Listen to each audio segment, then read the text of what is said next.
Welcome to Finding Hope, the End to Suffering.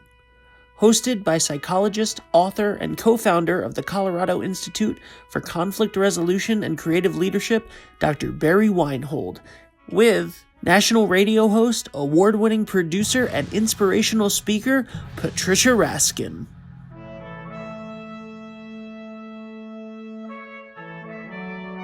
Hi, Barry. Hi, Welcome. Patricia. Welcome to you. And How are you welcome to the doing? show today, Finding Yeah. Hope, the End to Suffering.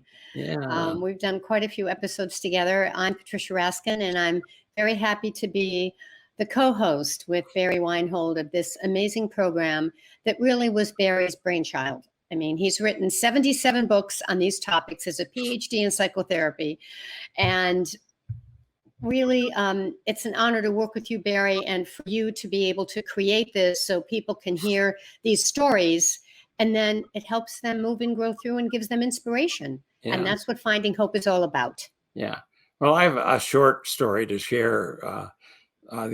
Last Saturday, I was getting breakfast. I looked out the breakfast window, and there was a deer grazing on some bushes right next to my house, at the next house north of me. And I didn't pay much attention. Then I looked, I said, this deer looks a little pregnant. And so I went and ate my breakfast away from the window. And then I came back to clean up my dishes, and the deer was in labor. Oh my gosh. And so I watched the labor, and then I had to I got a massage. Wow. So I had to exit and then come back. But by the time I came back, she was just finishing her labor and giving birth. So I witnessed this deer giving birth to twins. Wow. And I saw their first steps. It was a remarkable experience. Wow. And then Were you able to take any pictures of it or I anything? wasn't. They were sort of in the bushes hiding. Oh. I couldn't. I took some stills, tried it, but they didn't really come out very well. You couldn't see what was happening. But what a beautiful story. That was a wonderful way to open my day. And then the deer and the two fawns have been grazing in my backyard. And I've been watching their behavior. And actually, it was interesting because the mother, of course, licks the fawns when they're born to clean them up. And so the imitative behavior started immediately after they were licked by their mother. They started licking their mother. And then their mother was grazing on some leaves on the tree there, the bushes. And so they started grazing on some leaves in the tree. So the imitative behavior was there from the very beginning. Right. So we know that with people, right? Yeah. We model and we say, oh, but we're not really role models for our kids. Right. They're going to do their own thing. They don't realize that, by the time we're 7, right, we've already formed a very strong impression. Right. And we've already learned a lot. Yeah. So that was exciting to experience that. And I left my gate open so that they can go back and forth in my backyard and graze. Nice. I've seen mother back there and mother and baby all week from time to time. But she hides them in different places around the neighborhood. They're not both fawns are not in the same place. She's smart enough to separate them so that they're safer that way. Anyway, I wanted to share a little bit because our new social media marketing expert is doing a redesign of our YouTube channel site. And I'm excited about that. It's going to be a lot brighter site and it's, I hope, a lot more user-friendly. That was our goal, is that some of the things on there were a little bit harder to access. And so she should be finished with that by the time this episode airs. And then hopefully get some feedback from all of you who are watching or listening. Well, those who are watching particularly. To see what you think of the changes, whether it's helped make the site more accessible for you. Well, you also created a fundraising site, where people can go and donate so that we can keep this program going to give more people inspiration and hope. And you've had some success with that, Barry. Yes, we've raised over $250 already. And donations, and we want to continue it. There is a link on the YouTube site where you can click that, and it'll take you right to the site where you can make your donations. And all donations to the podcast are tax deductible because they all go to our sponsor, which is a 501c3 Mm-hmm. organization. So Mm-hmm. you get a benefit out of it as well as giving us a Mm-hmm. benefit. So I hope that more people will Yeah. help us keep Yeah. sustaining what we're. Yeah. You know, Barry, I have to ask you, probably talked about it in one of our first episodes, but how did you come up with this idea? I mean, you've written so many books, you've counseled thousands of people. How did you come up with this idea to do this podcast? It's a little Well, different. it grows out of, at some point, I kind of was looking at, okay, what is my purpose in life? I mean, Mm-hmm. it's like, what is the central theme of my work and my personal work and my professional work? And it all came down to eliminating my own suffering and helping others Mm-hmm. do the same. Mm-hmm. So it was just an extension of that. It was obvious that, and obviously, if you end your suffering, you're going to have an opportunity to find hope. Mm-hmm. So I was hoping Well, and by our, the podcast to do our that. guest is such a perfect example of that Yeah, today. yeah, very good. I'm glad that Mary is able to be with us.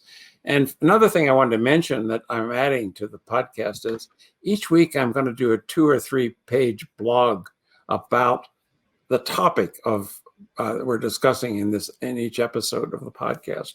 And so I think the title of the first one is How to Survive the Loss of a Loved One. Mm-hmm. And digging in a little more deeply to the topic to give our audience a little more information about that. And I'm telling some of my own story in that in this first round of podcasts. So each week I will have a new blog up on our Facebook page with a link on the YouTube channel to it. So I hope you all get a chance to read that and get a little more in-depth information about the topic we're discussing. And then I also want to share a little bit about my newest book, which is titled Intimate Combat, which is an interesting title. That's interesting. That's sort of an oxymoron, isn't it, a little bit? Well, you don't think of the word intimate with combat. Or yeah, it's like those two don't seem to go together, but actually they do. I mean, one of the reasons why I wrote the book was so many people during the quarantine and the pandemic, so many couples, and this is statistically true, that what has happened is that there's been much more domestic violence during the pandemic. And so I kind of thought, well, gee, I'll bet you that's caused by a lot of people not understanding how to resolve conflict. And so the book and my experience in working with couples for over 40 years, this is what the book's about, boiled down to 2 things that couples needed. First of all, most couples, when they were having a conflict, did not understand that there was a bleed through from previous conflicts that they never resolved. And so it added a level of complexity to the conflict. They were in almost like 2 different times at the time they were trying to resolve something. They were in the past with elements of the unresolved conflict and in the present with the current conflict. And so the book now shows people how to access any information that might be useful in a current conflict that might come from a previous unresolved conflict. And then the second thing I found was that most couples that I saw didn't have the skills to deal with their conflicts. So the book is really like a skills manual. I have worksheets in there for every possible conflict imaginable. And so it's a step-by-step. And so if a couple gets in conflict, all they do is take out the worksheets. Each one has a copy of it, and they go step by step through the conflict to a resolution. So it's a very simple but direct way to teach people how to resolve conflicts of different kinds, because there are different kinds of conflicts. There's conflicts of wants and needs, conflicts of values and beliefs. There's what I call intractable, or conflicts that just keep recycling and never go anywhere. And then what a fourth level of conflict is betrayal conflict, which is usually the hardest one to resolve. Do you think, Barry, that talking about it is really the key? Following those steps, that so much can be prevented or handled if you're able to go through those steps and really talk about it in that way. Exactly. I'm giving them in the book a kind of a cheat sheet on how to talk to each other about conflict. And I'm happy with the result, and I'm hoping that a lot of people pick up the book and find it useful. And so today we're going to be interviewing Mary Odgers, who has a wonderful story to tell. She also has written a book entitled 6 Funerals and a Wedding, which is an interesting title. And here's what people have said about the book. Rather than an ode to loss, 6 Funerals and a Wedding is a celebration of love and life, a source of hope and inspiration for anyone facing grief and loss.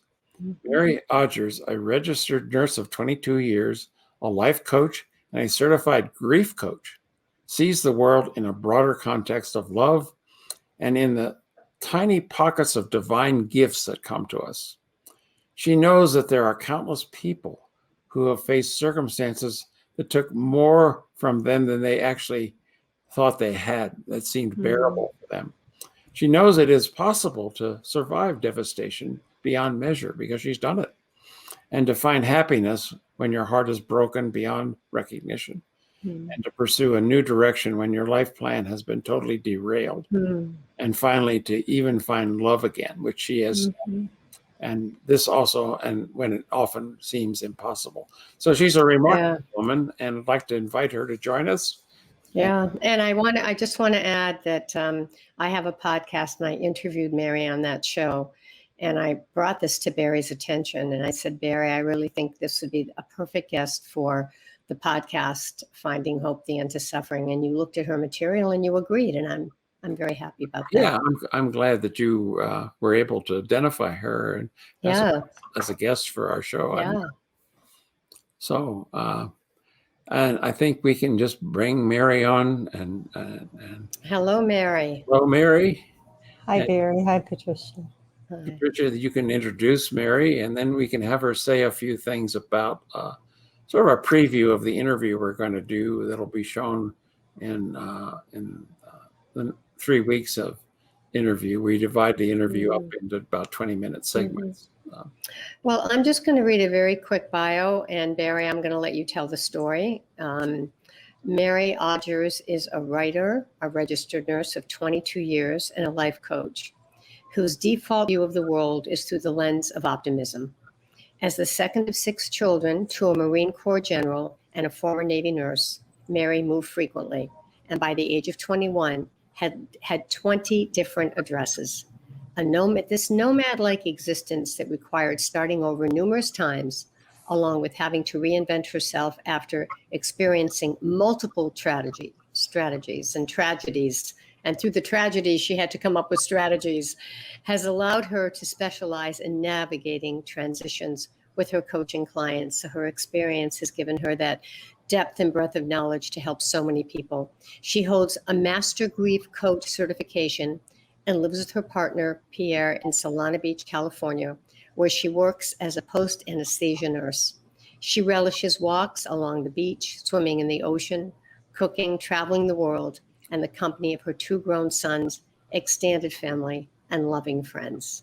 And that's Mary. Very happy to introduce you, Mary, and your story is remarkable. So, Barry, you might want to talk about that. I had one comment I wanted to make about the introduction. Most of our guests come on and they talk about the suffering that they had as a child through childhood experiences. But it sounds to me like moving that many times during your lifetime, early childhood lifetime, actually was a source of resiliency for you. But it also there could be some elements of suffering in that, because the loss of friends when you have to move that often is often hard for young children. So maybe you can bring that into the story a little bit as you tell your story and talk a little bit about your childhood and your background of having moved that often. Sure. Yeah, from the time I can remember, every home was temporary, but the one constant I had, which I think facilitated a positive experience, was my family. We were a very close family. There were 5 other kids besides myself, and my mom and dad had a good marriage. And I think coming from that, I had something a lot of other people didn't. And I have spent time as an adult kind of wallowing more than I should in, gee, I missed out on that. And I missed out on that because we were constantly moving. Sure. But then there is a very definite other side to that coin. And it is, I had an exciting upbringing. My dad was a high-ranking officer in the Marine Corps, which gave us some opportunities and some privileges that most people don't have. And I think I was seen as different, but I was also seen as interesting. And that was really good to have that as an asset in my life. Mm. And so as Barry said, it brought you resilience. And it did. It did. And raising my own children, we bought a piece of property and built a house. And the property was 9 acres. And all this was part of a plan to give them what I hadn't had. And we would travel just to make sure they saw the world. But we lived there for their entire growing up. The last one was off to college when we lost the home. And I think, boy, there's no plan that works if life is going to get in the way. Because here I was moving all over and I was late to get my education. And, there were things that went with that. And so I gave my children what was different. And we had tragedy in our own family. The kind of tragedy that I thought we would give them the epitome of a stable foundation. And we did. But life happens. Mm-hmm. Yeah, and that's what we're going to talk about. And I think so, Barry, we may want to go to break and then. Well, I want to say one more thing to Mary before we break, and that is, we typically asked our guests 4 questions, and I will try to weave those in, and certainly they fit your situation, maybe a little different from others, but the first question is, what happened to you in your life that caused you pain and suffering? And you'll have plenty to talk about that. And right. The second question usually is, and we might weave this in back and forth with each time you tell something, is how did that affect you in your life? And that's the second question. And the third one is, when did you start turning that all around and seeing that you could somehow find hope out of all that? And then the fourth question is, what did you really do to find hope, and how's that turned out? So those are the 4 questions we use. Okay. And we'll weave those in. Usually the first first segment is mostly about questions 1 and 2. Okay. All right. So what we're going to do is take a break for this segment. Please stay with us. In the next 3 weeks, we'll be talking to Mary Odgers, and she'll be sharing her story. And we're very happy to have her with us. And remember, Barry, before we go, Barry, just give your website again and the name of the new book that you have. Well, the website is just the plural of my last name, WEINHOLDS.org. Mm-hmm. And that's the one that where all the information about all my books is located, as well as information on how to donate. All right. And Mary, your website, as you've given us a sort of a sneak preview here, if people want to look you up before our next segment. It's 6funeralsandawedding.com. Oh, okay. Great. All right. Wonderful. All right. Well, I'm Patricia Raskin, and I'm co-hosting with Barry Wienhold. And don't go anywhere. Stay with us. We're going to come back next week, and we're really going to go in depth with Mary in terms of what she's been through, how she's been so resilient, the amazing things she has been through, and now she's helping thousands of people who are going through difficulties and suffering and finding hope. This episode was brought to you by the Colorado Institute for Conflict Resolution and Creative Leadership. Find out more about these resources at wienholds.org. Dr. Wienhold is the author or co-author of 75 books on psychology, including his latest book, Get Real: The Hazards of Living Out of Your False Self, available on Amazon, Barnes & Noble, and more. Patricia Raskin is the host of the nationally recognized program, The Patricia Raskin Positive Living Show, and is currently heard on voiceamerica.com, Apple Podcasts, Spotify, and more. New episodes of Finding Hope, The End to Suffering can be found every Wednesday. If you like the show, please leave a review and give us a rating.